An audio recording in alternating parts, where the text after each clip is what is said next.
that sign probably says the Mars Research Facility. Well, I'm going to go to the sign.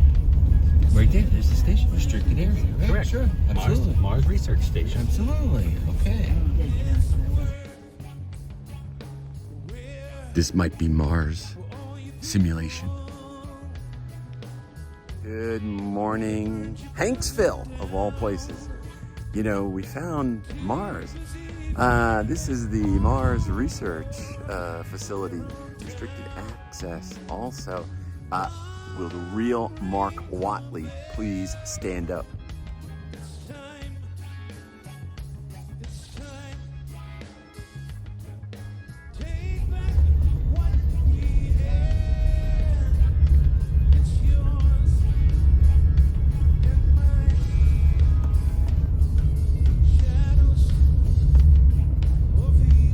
We are at the Hanksville Burpee Quarry, a dinosaur dig site. Oh yeah, fossils. Let's check it out.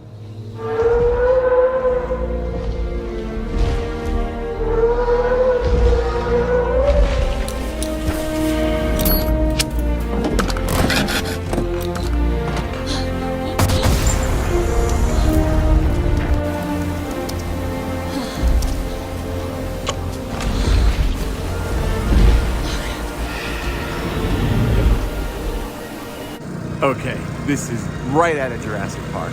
They are literally digging up dinosaur bones. Outstanding. You can't miss what looked like a femur.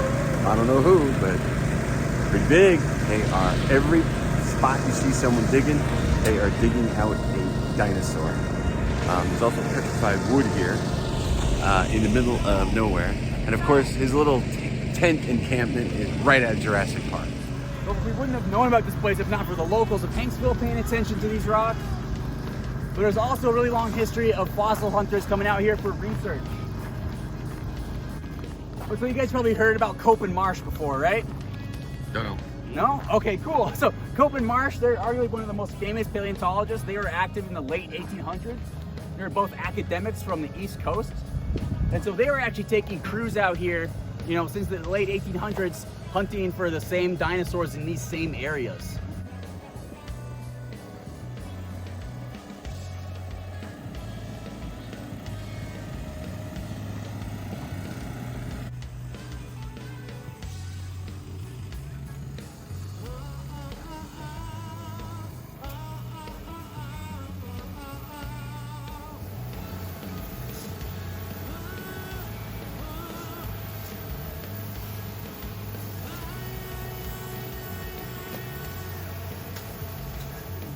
Of what this area used to look like.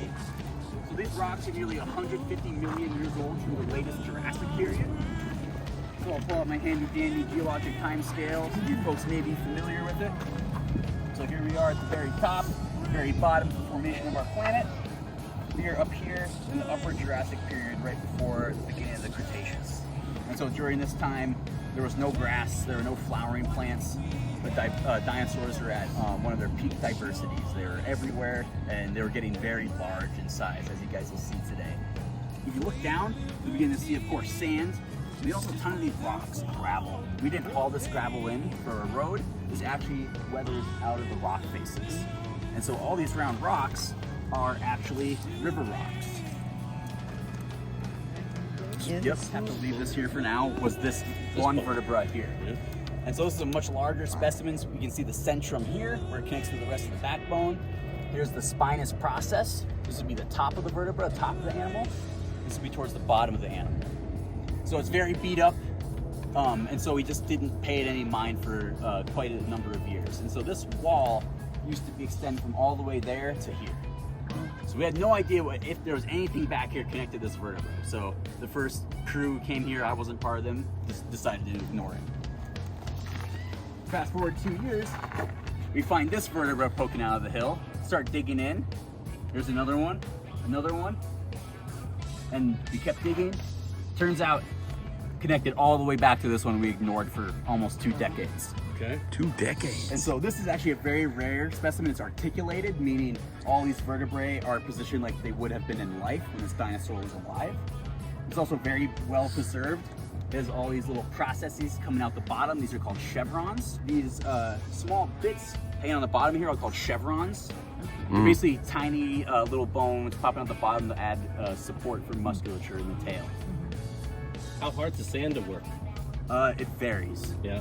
Like in that layer right there, it like you use these certain pneumatic tools. It just like blows away. Out? Wow, okay. Up here, it's like concrete. It takes hours to get through it. And so this is nearly 2 summers of progress. So 4 months of progress uncovering this entire thing. And so I know the guy who first came here and ignored that, so I give him a lot of... We're hoping we're going to be able to find more of it into the hill, because this thing turned out to be actually a very rare species of dinosaur. This is the tail of a stegosaurus. Wow. And so we're actually looking at that section of the tail right there. So another reason I give him guff, he missed out on discovering the stegosaurus tail. Damn. Yeah.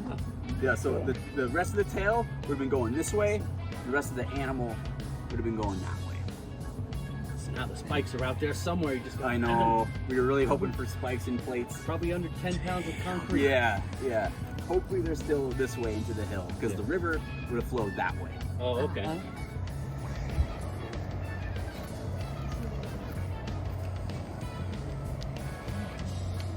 And so as you can see, over to the far right, we have another actually complete, not complete, but partially complete vertebrae column, probably from a sauropod dinosaur. And then the large bone in the center is likely the scapula of an apatosaurus. So looking at the shoulder blade right here. If you look closely, it's actually sitting on top of several other bones, probably other vertebrae.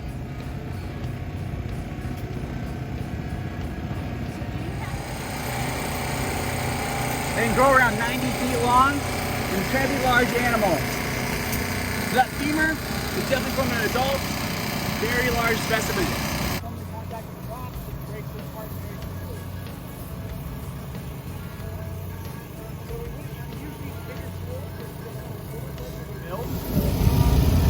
So down here below us, you can see a fibula, so our lower leg bones.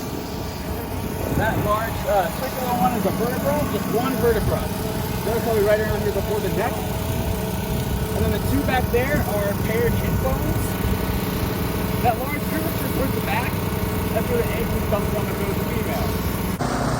It is a femur. If you can hear me, it's a femur. That's a bone. And there's some other ones there.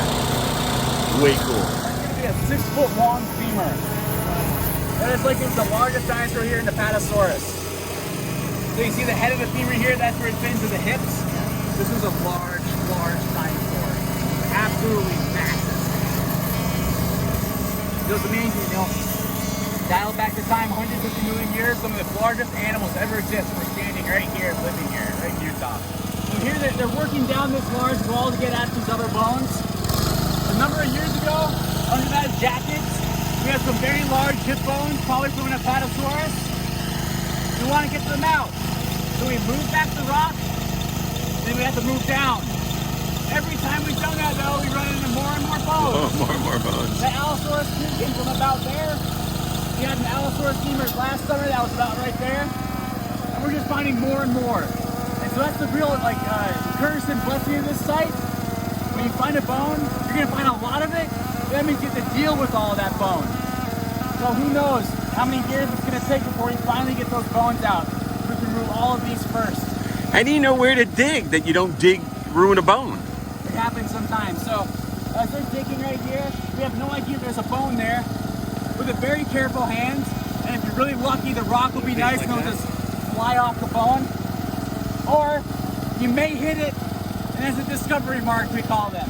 That happens all the time. Even the most experienced paleontologists do it, because it's impossible to know.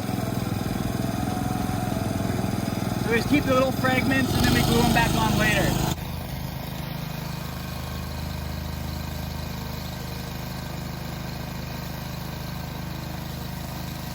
So they're paid. They paid to be here to do this. 2 sheriffs from Houston. Digging out. There's dinosaurs everywhere. Sequoia. Okay. Don't ask me how to know. And they think what happened here is that we had a volcanic eruption. The Henrys are volcanic. So they blew and it covered everything all at once. And you look at the wood and you can see it looks burned. Like they said it was a pyroclastic flow that came through here.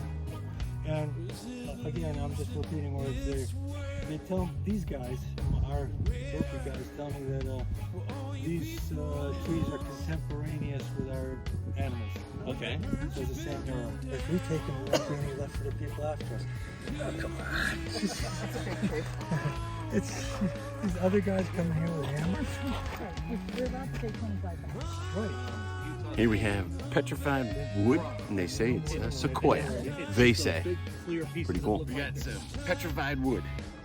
This is a sequoia from about 150 million years ago. Petrified wood. Pretty cool. Time for lunch. Wait for me, Frank!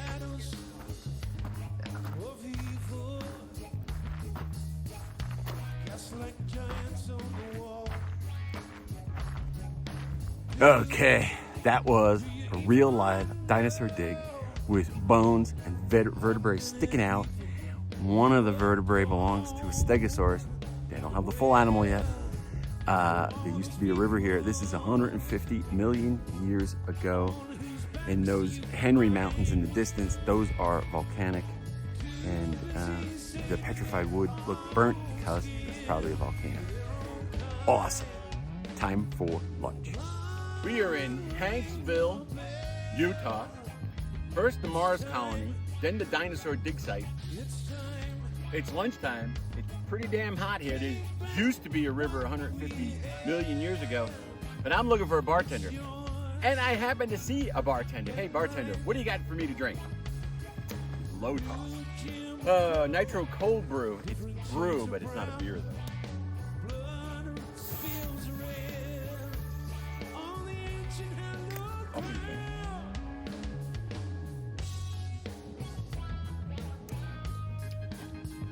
Coffee. Cheers.